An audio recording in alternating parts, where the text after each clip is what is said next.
Nous sommes toujours au cœur de ce 10e congrès annuel de l'Ordre national des experts comptables du Cameroun. Nous sommes à l'hôtel Bengo et nous avons le grand honneur de recevoir V. Elemva Emmanuel, qui est le président de cette région du Sud et qui bénéficie, qui va également profiter de cette formation que donne l'Ordre national des experts comptables avec bien sûr de nombreuses entités étatiques. On a suivi tout à l'heure le contrôle supérieur même de l'État qui est également représenté dans les ateliers pour les formations. Déjà, je vous reçois sur ce plateau avec grand plaisir.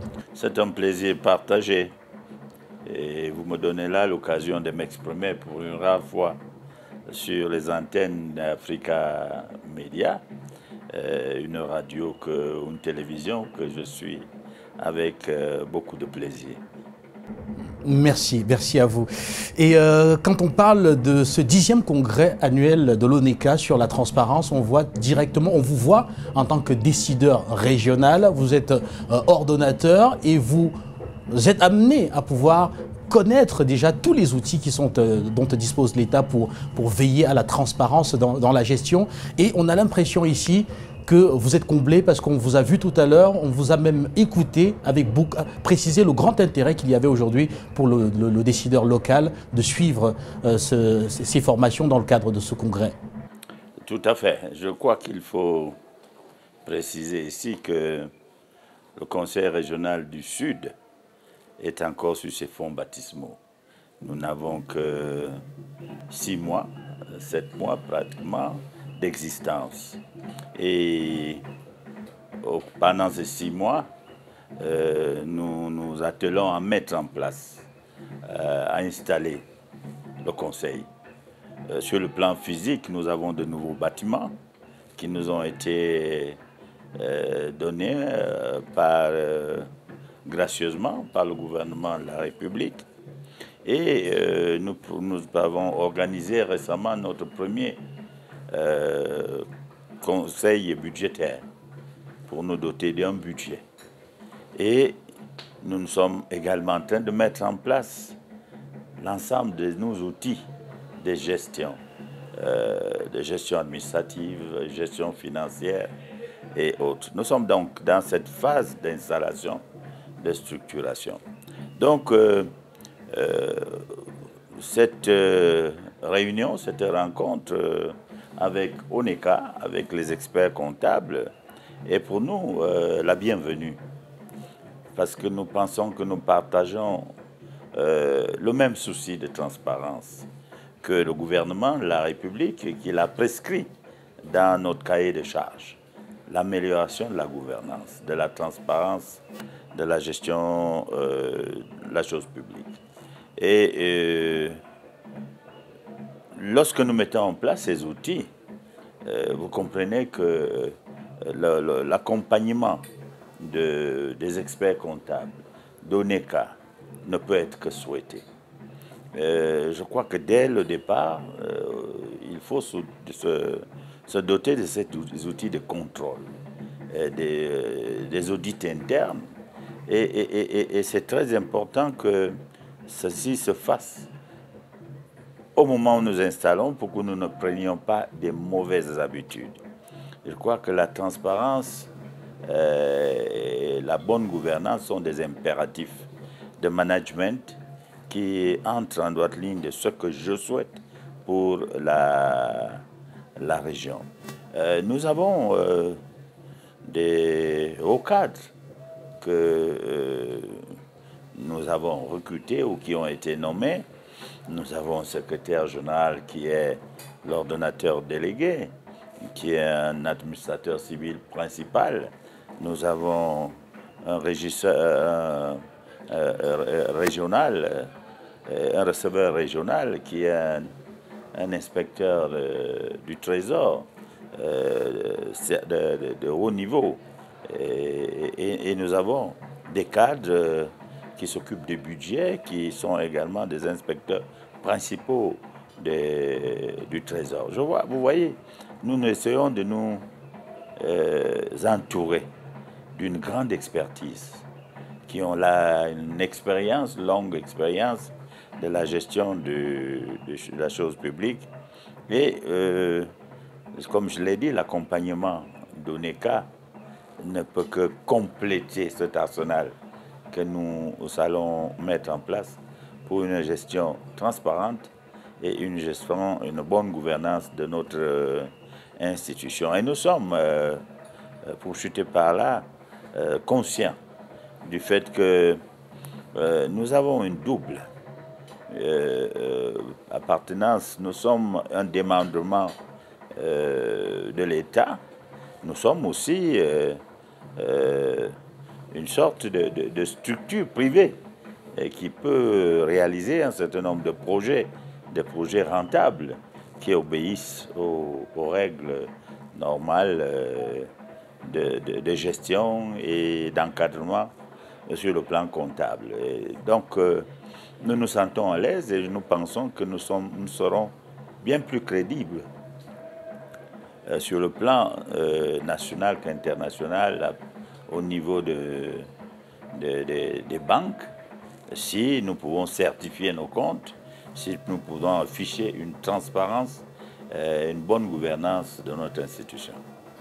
L'on a suivi tout à l'heure que la certification des comptes ne vise pas uniquement de garantir une sorte de mise à l'abri, notamment des déboires judiciaires. Il est également question de rendre votre région compétitive sur le marché, notamment du crédit, et donc d'être capable de mobiliser des ressources qui vous permettent de financer le développement local. Dans le cas d'espèce, quelle est la principale motivation du Conseil régional du Sud qui a mobilisé de nombreux membres pour pouvoir suivre ces ateliers?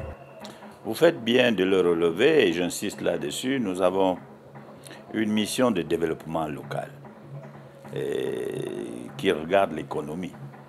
Et nous ne pouvons développer que lorsque nous avons les moyens. Ces moyens nous viennent de deux sources principales. La dotation de l'État et la fiscalité et surtout les recettes internes, les recettes que nous allons engranger en réalisant des projets rentables. Et cela, nous aurons besoin de banques. Et les banques ont un mode de fonctionnement pour que vous puissiez accéder au crédit qui nécessite cette transparence, qui nécessite cette bonne gouvernance. Nous allons nous plier à ces règles et je crois que ce sera un avantage pour nous. Et ceci, c'est bien que ça se fasse au départ même de notre gestion, au départ de nos activités. Et nous allons régulièrement solliciter ces experts comptables pour qu'ils puissent nous accompagner, comme je l'ai dit, afin que sur le plan de l'accès au crédit, nous ayons une crédibilité qui est tout à fait nécessaire, qui puisse soutenir notre mission de développement local. Et la mission est grande, les besoins sont énormes. Et nous ne pouvons que nous ouvrir vers ce financement privé des banques pour le réussir. Le marché financier sous-régional s'ouvre aux collectivités territoriales décentralisées. On voit par exemple la ville de Douala qui très bientôt va lancer un emprunt obligataire permettant de mobiliser un ensemble de ressources qui vont être orientées vers le développement de la ville de Douala. On voit également d'autres collectivités territoriales décentralisées qui commencent à penser à une ouverture vers ce marché-là qui est une source pérenne de financement. Alors, est-ce qu'on va se dire que la région du Sud également entrevoit déjà une telle dynamique qui peut lui permettre d'être puissante au plan financier, notamment à travers des mobilisations assez importantes de ressources au sein de la sous-région CEMAC, à travers ce marché financier? Bien, il me semble qu'il faut être prudent. Il faut aller de manière constructive. Et nous venons, comme je l'ai dit, de tenir notre premier conseil budgétaire. Et ce conseil a pris sinon une résolution forte. Cette résolution qui a été également une délibération forte, c'est de élaborer un plan régional de développement sur 3 ans. Ce plan de développement va baliser notre action et il va agréger un certain nombre de projets structurants et d'autres des projets qui regardent la vie quotidienne de nos populations. Nous aurons donc à maturer beaucoup de projets. Et lorsque nous aurons maturé ces projets, d'ici la fin de l'année, d'ici le mois de novembre, nous tiendrons un conseil budgétaire au mois de décembre et qui doit être un budget triennal. Et là-dessus, lorsque les projets seront bien maturés, vous voyez bien que l'accès au crédit sera plus facile. Parce que si nous avons des projets bancables bien maturés, et si nous avons des outils de gestion qui donnent confiance aux banques et aux organismes financiers, il n'y a pas de raison que nous ne puissions pas accéder à ce crédit. Donc nous allons vers cette direction, mais en nous assurant que nous avons tout le crédit nécessaire pour que les banques nous fassent confiance. Nous ne pouvons pas faire l'économie de la participation des organismes financiers, notamment des banques, dans notre processus de développement. Nous y allons, mais avec méthode, de manière construite. Et je pense que nous sommes un démembrement de l'État. Et le potentiel, la région du Sud autorise à ce que les banques nous fassent confiance. C'est une région de la forêt, et une richesse en matière de bois. Et au niveau même du tourisme, nous avons une côte longue de 150 kilomètres. Nous avons un sol, un sous-sol. L'agriculture est prospère. Nous avons tout ce qu'il faut pour pouvoir engager des projets structurants, des projets importants qui peuvent nous permettre d'engranger des revenus importants. Donc, cette région est une région attractive.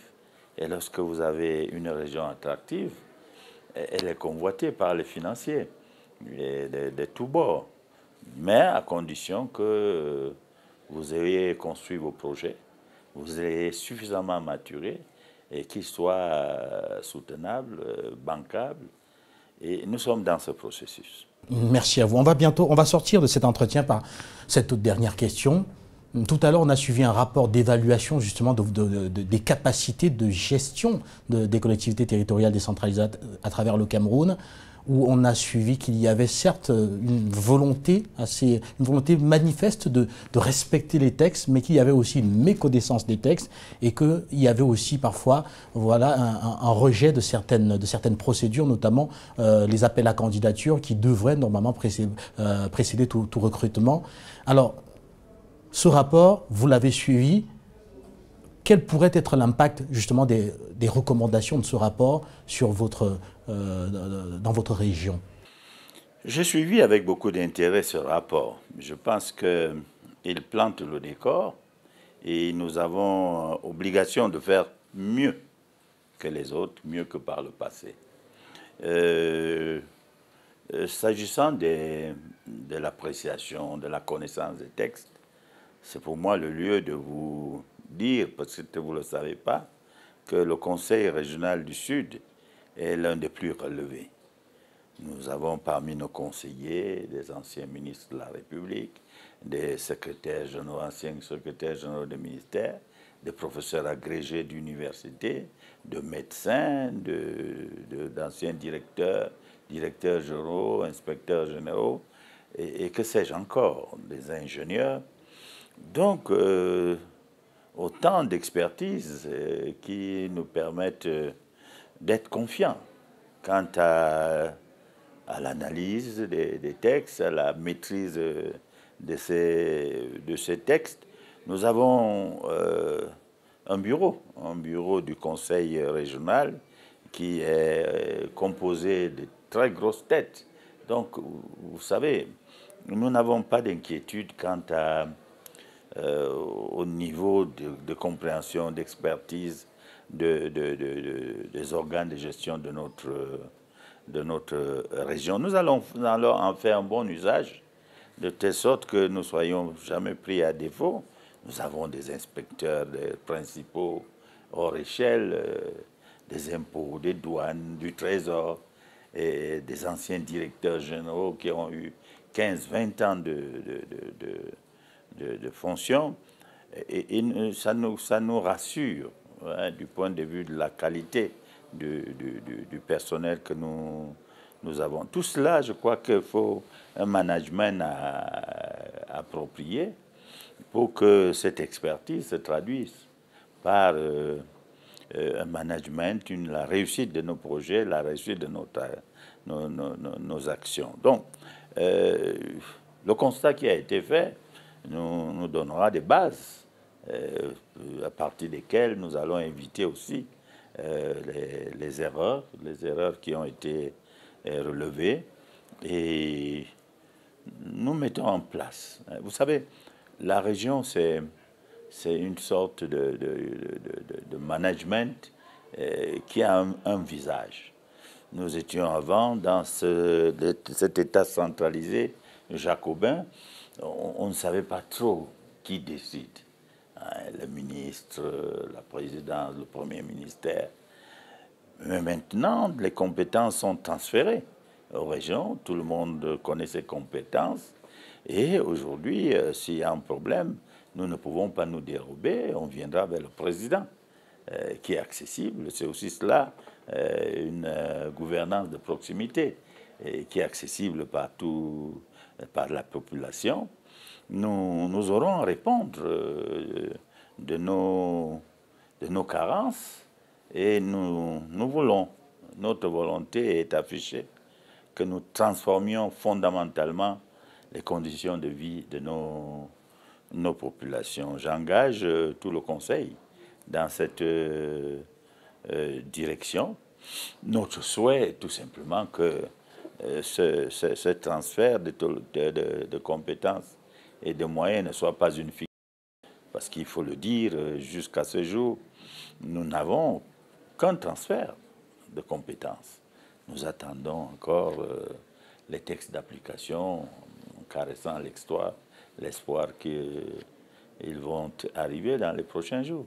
V. Elemva Emmanuel, nous vous remercions d'avoir marqué cet arrêt ici sur ce plateau de la télévision panafricaine au cœur de ce 10e congrès annuel de l'ONECA. Vous serez toujours les bienvenus au Conseil régional du Sud pour que nous continuions à communiquer, à montrer l'évolution de nos activités. Et je souhaite bon vent à votre télévision, comme je l'ai dit, que j'aime bien suivre. Merci beaucoup. Rappelez qu'en ce moment, se déroule un atelier qui est assez important au cœur des travaux de ce congrès. Il s'agit de l'appropriation par les décideurs locaux, justement, de l'ensemble des mécanismes et autres institutions publiques en charge, justement, de la garantie de la transparence dans la gestion. Donc, vous suivez également cet atelier avec les membres, justement, du Conseil qui vous accompagnent. Nous vous souhaitons une très bonne suite. Merci beaucoup et bon vent. Merci également aux téléspectateurs de la télévision panafricaine. Nous restons ici avec encore plus d'invités, encore plus de débats pour vous permettre de comprendre ce grand défi de la transparence qui se joue en ce moment ici à Ebolova, dans la région du Sud Cameroun.